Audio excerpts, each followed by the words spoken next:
Hola, bienvenidos a Acción en Verde, nuevo vídeo, nuevo tema, pero antes agradeceros a todas las personas que vieron nuestro primer vídeo, que le dieron like, que se suscribieron. Muchísimas gracias, significa muchísimo para nosotros. Bueno, nuevo vídeo, nuevo tema y hablamos sobre la COP27. Raro, ¿no? Si estás metido en el ajo es el tema de actualidad y si no sabes qué es la COP27 verás por qué te interesa. Bueno, el vídeo está estructurado en 3 partes, las cuales los timings los tendrás abajo en la cajita de descripción y de aquí ves aquella parte que te interese más si es que no lo quieres ver entero. En ellas, ¿cuáles son? La primera veremos qué es esto de las COP, la segunda veremos las expectativas que podemos tener de esta COP y la tercera, como las COP están empujando hacia la transición, hacia la economía verde, qué sectores en tu proyecto emprendedor o qué sectores tú puedes invertir, que es interesante que le eches un vistazo. Así que, dentro vídeo. A ver, la COP. No, porque cuando dices la COP parece que tengas o hipo o que hables un idioma que la gente no entiende, salvo que sea una palabra en otro idioma y en comentarios me lo dices. Pero al fin y al cabo son las siglas, que es conferencia entre las partes. Guay, ¿verdad? Te dicen esto y tú, me animo, yo quiero saber de qué va esto. Bueno, este es un lenguaje muy técnico de relaciones internacionales, en el cual, bueno, de hecho internacional tiene sus implicaciones, que no os cuento porque si no aquí se queda la gente dormida. Pero la cosa es, yo te lo traduzco terrenalmente. Gente con poder que se reúne con otra gente en poder que toma decisiones que nos afectan a todos. Así sí, ¿verdad? Así sí que interesa. Entonces, en el caso de la COP, este año es la 27, se empezó en 1995, es anual, es en el marco de Naciones Unidas, participan casi todos los estados que existen en la Tierra y no solo los estados, jefes de estado y jefes de gobierno, sino también universidades, centros de investigación, empresas, representantes del sector privado, de sectores, como también organizaciones no gubernamentales, organizaciones internacionales, por tanto, un montón de gente. Un montón de gente. Y la COP se hace durante 12 días, por tanto es muy, ya veis que es larga. La COP lo que nos sirve es para ver del tema que se trata, que es el cambio climático, ver cómo estamos, cómo podemos adaptar, mitigar, haciendo acciones concretas o poniéndonos de acuerdo. Y es un buen termómetro para ver si la gente está angustiada, frustrada, cansada, tiene rabia, tiene ira, les da absolutamente igual.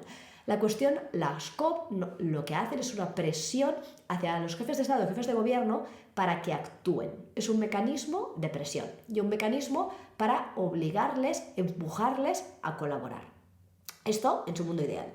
Entonces, en el caso de la COP, este caso se hace en Egipto y todas las COP se estructuran en 5 áreas de trabajo. Estas 5 áreas de trabajo lo que hacen son, la primera, el tema de la naturaleza. Es decir, protección de la fauna y la flora, protección de la desforestación.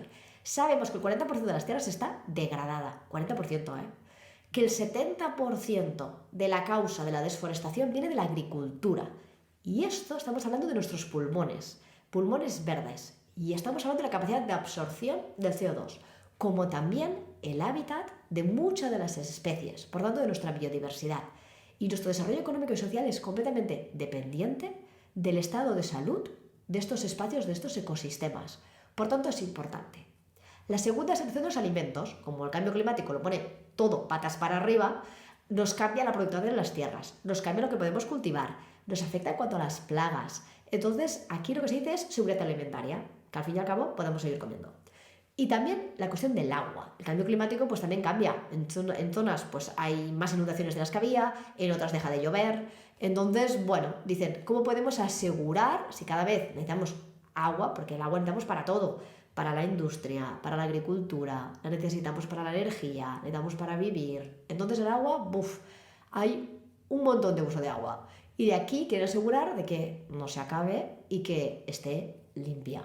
Entonces, aparte, hablan sobre la descarbonización de la industria, deja de emitir tantos gases de efecto invernadero y luego hablan sobre adaptación. El tema de la adaptación es interesante porque siempre eran los países en vías de desarrollo, porque eran aquellos que el cambio climático lo veían en plan, oye, que esto no es hipotético, que a mí esto ya me está afectando.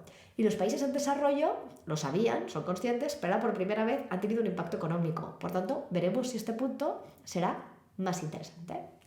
¿Qué podemos esperar de las COP? Bueno, hay que hablar de distintas cosas. Lo primero, para ver qué se puede esperar, abro paréntesis, siempre en las COP hay un decalage, es decir, las expectativas, el mundo de dónde tendríamos que estar, qué tendríamos que hacer, bueno, el mundo posibilista y la realidad. Y la realidad es lo que os decía antes, las COP no deja de ser un juego de poder y de intereses, en los cuales el contexto importa. Y cuando digo el contexto, ¿qué es?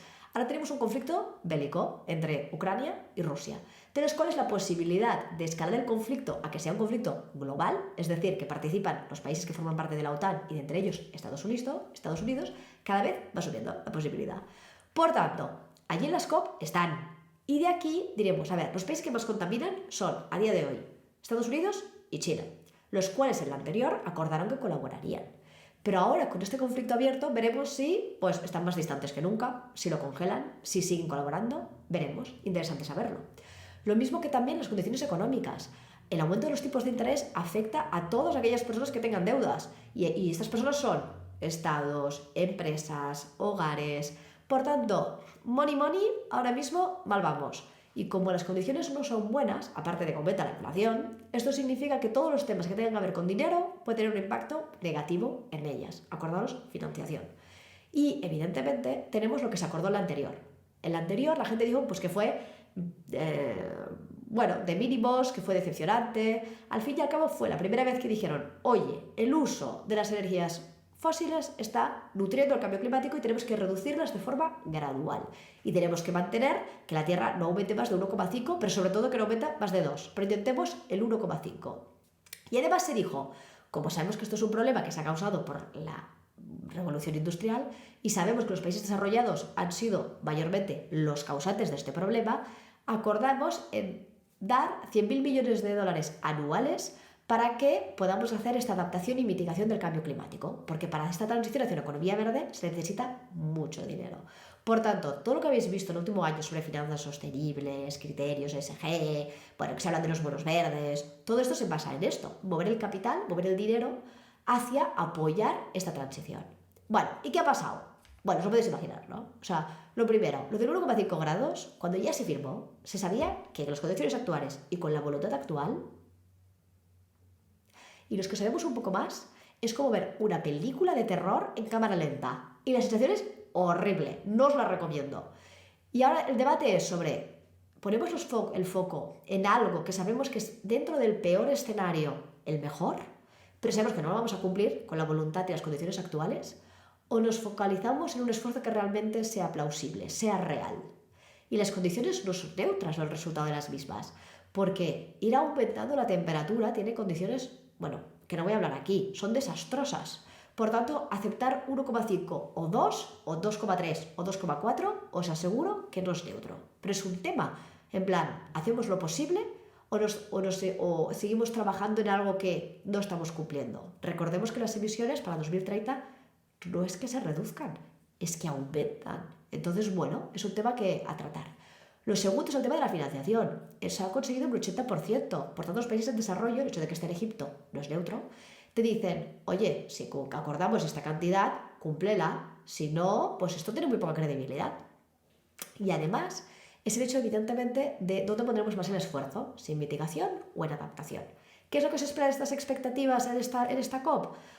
Pues por lo menos que concreticen la anterior, es decir, que hagan planes de reducción de las emisiones más reales, que se hable sobre las subvenciones a los combustibles fósiles, que se hable sobre la protección de la biodiversidad, que se hable de este acuerdo, en la desforestación, de decir, tenemos que reducirla y mitigarla, qué pasa con ciertos gases como el metano, es decir, aquí es concretar, pero concretar significa vincularse y las condiciones actuales, por eso las expectativas son malas. Y esto, evidentemente, puede causar enfado social, porque dices, el esfuerzo que tenemos que hacer es necesario y algo tenemos que estar exigiendo a las personas que tienen el poder de poder tomar estas decisiones. Y respecto a los sectores que en esta transición económica verde pues son interesantes, que la transición económica verde es un hecho, esto es indiscutible, porque al fin y al cabo los recursos son limitados y ya podemos ver el fin de los mismos, pues entonces es evidente que algo tenemos que hacer. Así que este tema ni lo abro. La cuestión es que hay ciertos sectores que empiezan a ser pujantes y otros que aún no lo son, pero van a ser protagonistas en la economía del futuro. Y está bien ser, evidentemente, en tu proyecto emprendedor que nos eches un vistazo, como también si quieres llegar a invertir. Que el tema de los renovables, ni entro. Ha sido un mal año para ellos con el conflicto con Ucrania, pero aún así van a ser vitales para el desarrollo energético y por tanto desarrollo económico. Lo mismo que el tema de los aislamientos, el tema de los impactos de los hogares que tienen las emisiones de gases de efectos invernaderos no es trivial, no es menor. Así que hay muchas empresas que ya están haciendo soluciones innovadoras, muy chulas, disruptoras, que echarles un vistazo, porque de allí hay muchas ideas que coger. Lo mismo que el tema del agua, es la crisis silenciosa, pero el agua, todo el tema de la reutilización, la utilización de nuevas tecnologías como la inteligencia artificial para el uso de los acuíferos, o entre otras medidas, son súper interesantes para echarles un vistazo, porque realmente van a estructurar nuestra realidad el día de mañana.